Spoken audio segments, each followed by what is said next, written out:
काय मी यांच्या तावडीत सापडत नाही. मित्रांनो, आजच्या भागात जे घडणार आहे ते पाहून तुम्ही अक्षरशः थक्क होणार आहात.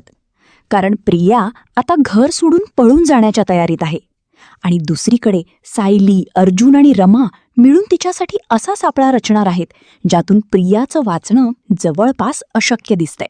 काय ग मंजिरी, मला प्रिया दिसली. आजच्या भागाची सुरुवात होते घराबाहेर उभ्या असलेल्या प्रियापासून. प्रिया खूपच घाबरलेली दिसत असते. तिच्या चेहऱ्यावर टेन्शन स्पष्ट दिसत असतं. ती इकडे तिकडे बघत असते कारण तिला वाटत असतं की पोलीस कोणत्याही क्षणी तिला पकडू शकतात. तेवढ्यात प्रिया स्वतःशीच बोलते, काही दिवस लपून राहिलेलं बरं, नंतर परत येईन. हे ऐकल्यावर स्पष्ट समजतं की प्रिया अजूनही हार मानायला तयार नाहीये. यानंतर ती कोणाला तरी फोन लावण्याचा प्रयत्न करत असते, पण त्याच वेळी तिथून मंजिरी जात असते आणि अचानक तिची नजर प्रियावर पडते. मंजिरीला एकदम धक्का बसतो. ती लगेच बाजूला जाते आणि घाईघाईने सायलीला फोन लावते. मंजिरी म्हणते, अगं सायली, मला प्रिया दिसली. हे ऐकताच सायली पूर्णपणे शॉक होते. ती लगेच विचारते, काय, कुठे आहे प्रिया? मंजिरी पुढे सांगते, ती पनवेल सोडून पळून जाण्याच्या तयारीत आहे. हे बोलणं सुरू असतानाच अर्जुन झोपेतून उठतो आणि सायलीच्या चेहऱ्यावरचं टेन्शन बघून तो सुद्धा घाबरतो. सायली लगेच अर्जुनला सगळं सांगते. हे ऐकताच अर्जुनचा राग अनावर होतो, कारण त्याला माहीत असतं जर प्रिया एकदा पळून गेली तर तिला पकडणं खूप कठीण होणार आहे. आणि इथूनच सुरू होतो आजच्या भागातील सर्वात थरारक गेम. सायली लगेच रमाला फोन करते. ती म्हणते, रमा, काहीही करून प्रियाला पनवेलमधून बाहेर पडण्यापासून थांबव. सायलीच्या आवाजातली घाई स्पष्ट जाणवत असते. त्यावर रमा जबरदस्त डायलॉग मारते, आता आम्ही 2 वाघिणी मिळून एका उंदराला पकडतो.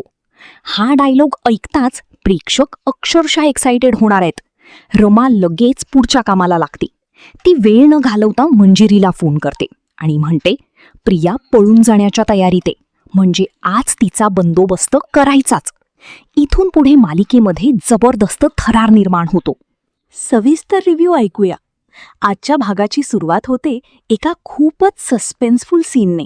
रात्रचं वातावरण असतं, आजूबाजूला शांतता असते आणि त्याचवेळी प्रिया घराच्या बाहेर उभी असलेली दिसते. तिच्या चेहऱ्यावर स्पष्ट भीती दिसत असते. ती वारंवार मागे पुढे बघत असते, जणू कोणीतरी तिचा पाठलाग करत आहे. प्रिया मनामध्ये खूप घाबरलेली असते, कारण आता परिस्थिती तिच्या हाताबाहेर जाऊ लागलेली असते. ती स्वतःशीच बोलताना दिसते, काही दिवस लपून राहिलेलं बरं, नंतर परत येईन. हा संवाद ऐकल्यावर लगेच समजतं की प्रिया अजूनही पूर्णपणे हार मानलेली नाहीये. उलट ती पुन्हा एकदा काहीतरी मोठा प्लॅन करण्याच्या तयारीत आहे.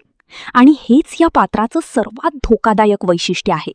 कारण प्रिया जेव्हा जेव्हा अडचणीत आली तेव्हा तेव्हा तिने स्वतःला वाचवण्यासाठी काही ना काही नवीन डाव खेळलाच आहे.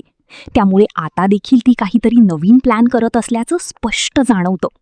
त्यानंतर प्रिया लगेच फोन काढते. ती कोणाला तरी फोन लावण्याचा प्रयत्न करत असते, पण ती खूप टेन्शनमध्ये असल्यामुळे तिच्या हातांमध्ये थरथर दिसत असते. आणि त्याच वेळी मालिकेमध्ये येतो एक मोठा ट्विस्ट, कारण तिथूनच मंजिरी जात असते.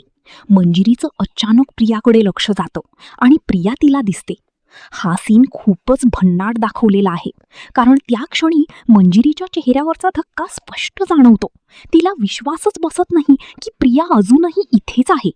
मंजिरी लगेच स्वतःला सावरते आणि कुठलाही आवाज न करता बाजूला जाते, कारण तिला माहीत असतं जर प्रियाला संशय आला तर ती लगेच पळून जाईल. मंजिरी लगेच सायलीला फोन लावते. ती खूप घाबरलेल्या आवाजात म्हणते, अगं सायली, मला प्रिया दिसली. हा संवाद ऐकताच सायली अक्षरशः शॉक होते. सायली लगेच विचारते, काय, कुठे आहे ती?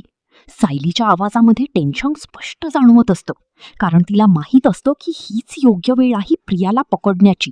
मंजिरी पुढे सांगते, ती पनवेल सोडून जाण्याच्या तयारीत आहे. त्यानंतर सायली लगेच रमाला फोन करते. ती म्हणते, रमा, काहीही करून प्रियाला पनवेलमधून बाहेर पडण्यापासून थांबव. सायलीच्या आवाजामध्ये स्पष्ट घाई जाणवत असते, कारण आता वेळ खूप कमी असते. आणि इथेच रमा एक जबरदस्त डायलॉग मारते, आता आम्ही 2 वाघिणी मिळून एका उंदराला पकडतो. हा डायलॉग ऐकताच प्रेक्षकांच्या अंगावर अक्षरशः काटा येणार आहे, कारण या एका डायलॉगमध्ये रमाचा आत्मविश्वास आणि राग दोन्ही दिसून येतात. रमा आता पूर्णपणे तयार झालेली असते. ती लगेच पुढचा प्लॅन तयार करायला सुरुवात करते. ती वेळ न घालवता मंजिरीला फोन करते आणि म्हणते, प्रिया पळून जाण्याच्या तयारीत आहे, म्हणजे आज तिचा कायमचा बंदोबस्त करायचाच. हा संवाद ऐकल्यावर स्पष्ट समजतं, आता प्रिया चारही बाजूंनी अडकत चाललेली आहे. पण मित्रांनो, खरी मजा तर इथून पुढे सुरू होते, कारण प्रिया सुद्धा खूप चलाख आहे.